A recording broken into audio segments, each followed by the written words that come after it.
Do tráfico ao terrorismo, a nova narrativa política após a Operação no Rio. A mega operação realizada no Rio de Janeiro, que deixou 121 mortos, tornou-se rapidamente um marco não apenas pela dimensão da violência, mas também pela repercussão política que gerou. O episódio abriu espaço para uma narrativa cada vez mais presente entre autoridades e políticos de direita, a de que o narcotráfico deve ser tratado como terrorismo. Logo após a operação, o secretário da Polícia Civil do Rio de Janeiro, Felipe Cury, afirmou em coletiva que os criminosos envolvidos não eram apenas traficantes, mas sim narcoterroristas. O governador Cláudio Castro, que já se movimenta politicamente de olho em uma candidatura ao Senado, também reforçou a mesma linha, declarando que o tráfico no Rio não pode mais ser visto como crime comum, mas como uma ameaça terrorista. Essa retórica não surge isolada. Ela se conecta a um movimento mais amplo da direita brasileira, que busca enquadrar a violência urbana dentro de uma lógica de segurança nacional. O senador Flávio Bolsonaro, por exemplo, em diversas ocasiões, seja em entrevistas ou em suas redes sociais, chegou a sugerir que os Estados Unidos poderiam intervir no Rio de Janeiro, citando operações americanas contra o narcotráfico no Caribe como modelo. O pano de fundo desse discurso é reforçado por pesquisas recentes que apontam maior apoio popular a pautas de endurecimento penal e ao fortalecimento da direita política. Nesse cenário, a equiparação do tráfico ao terrorismo não apenas legitima operações mais letais, como também abre espaço para a defesa de medidas excepcionais,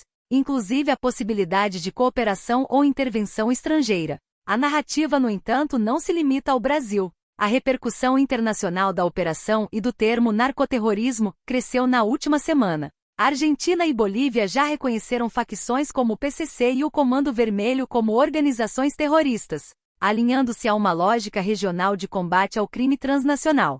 Mas o que muda se esses grupos forem oficialmente classificados como terroristas? Na prática, o enquadramento jurídico permitiria o uso ampliado das Forças Armadas, maior cooperação internacional e bloqueio de ativos financeiros. No plano externo, abre-se espaço para pressões diplomáticas e até para discursos de intervenção estrangeira, como já ocorreu em outros momentos da história recente da guerra ao terror no Afeganistão à invasão do Iraque. Embora uma intervenção bélica direta dos Estados Unidos no Brasil seja improvável, a narrativa fortalece setores da direita e cria um ambiente simbólico que projeta a violência urbana do Rio para o cenário internacional. Ao mesmo tempo, serve como instrumento político para enfraquecer o governo Lula, associando a incapacidade de conter o tráfico a uma suposta fragilidade federal. Assim, a operação que resultou em 121 mortos não se limita a números ou estatísticas. Ela se transforma em um símbolo político e geopolítico, usado para sustentar a ideia de que o Brasil enfrenta não apenas o crime organizado,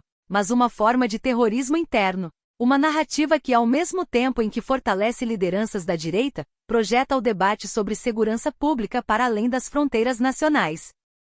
Mas agora eu queria falar um pouquinho ainda sobre a declaração que a gente deu ontem ainda no programa do Flávio Bolsonaro, com a sugestão que ele faz aos Estados Unidos de atacar embarcações no Brasil. Ele gravou um vídeo sobre isso, inclusive. Vamos assistir aí qual é a sugestão do senador Flávio Bolsonaro aos Estados Unidos. Eu não sei você, eu pelo menos vibro quando eu vejo aqueles navios cheios de drogas sendo explodidos em alto mar com os traficantes dentro. E aí uma parte da imprensa que já tem uma má vontade com a gente e adora defender um traficante de drogas, né? Inventa que eu estou defendendo que se taquem bombas na Baía de Guanabara, no Rio de Janeiro. Eu fico revoltado com essa defesa de traficantes, porque eu sei que é o dinheiro desses caras que é usado para comprar a pistola que vai apontar para nossa cabeça no sinal de trânsito para ser assaltado no Rio de Janeiro. É esse dinheiro que é usado para comprar os fuzis. É claro que não, vamos resgatar a dignidade das pessoas que hoje estão sob o jugo desses traficantes perigosos, altamente armados. Vamos parar de defender bandido. Eu não aguento mais ver heróis presos ou no cemitério e um monte de bandido solto mandando pra caramba no país, hein? Bom, essas declarações fortíssimas do Flávio, elas estão repercutindo até mesmo na bolha deles, que não concorda, inclusive, com a declaração do senador e filho do ex-presidente Jair Bolsonaro, né, Josias? É muito impressionante como repercutiu mal a declaração do Flávio Bolsonaro, né? E força o senador a se explicar. Tudo que na política exige explicação não é bom, mas até os aliados dele, que enxergavam o Flávio Bolsonaro como uma face moderada do clã, ficaram impressionados, porque ele, na prática, ganhou um jeitão aí de Eduardo Bolsonaro, né, quando insinua que o secretário da guerra do governo do Trump deveria bombardear embarcações também na Baía de Guanabara, né? E eu falava com um aliado da família, um aliado do Centrão, e um bolsonarista declarado, pessoa partidário do Bolsonaro. E ele se disse perplexo.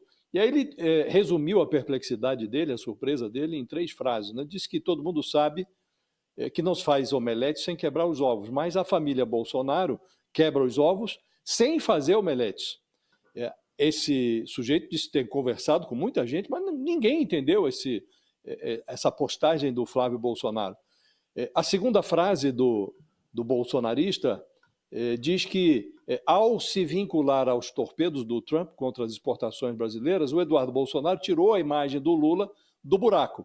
E com esse devaneio dos bombardeios americanos na orla carioca, o Flávio Bolsonaro pareceu empenhado em consolidar o naufrágio da direita.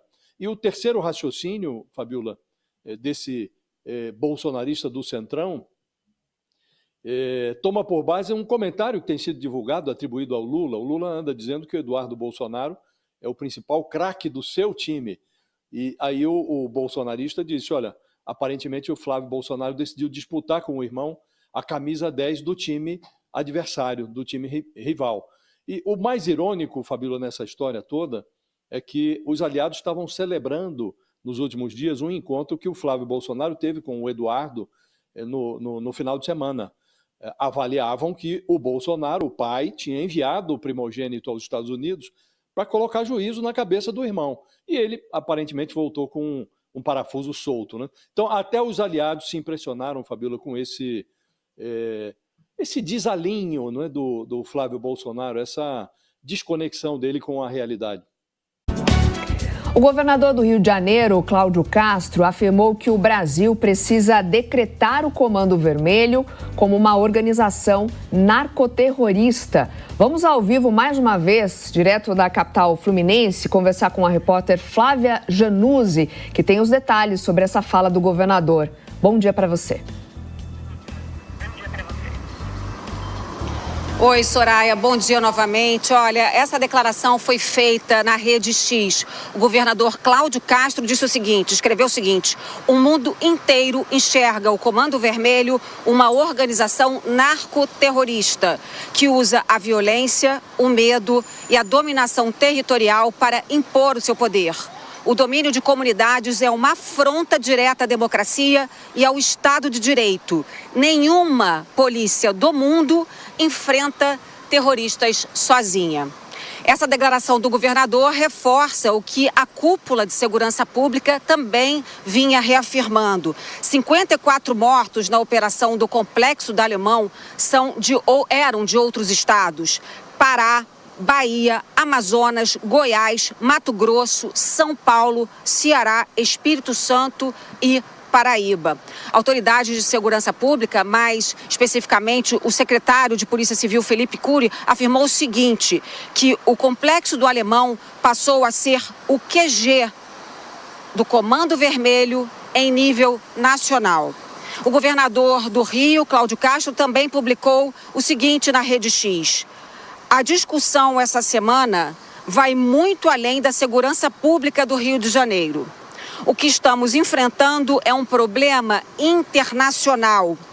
A Argentina e o Paraguai já classificaram o Comando Vermelho como grupo terrorista e não é por acaso. Amanhã, o ministro do STF, Alexandre de Moraes, vem ao Rio de Janeiro para se reunir com o governador Cláudio Castro e a cúpula de segurança pública. O encontro deve tratar do planejamento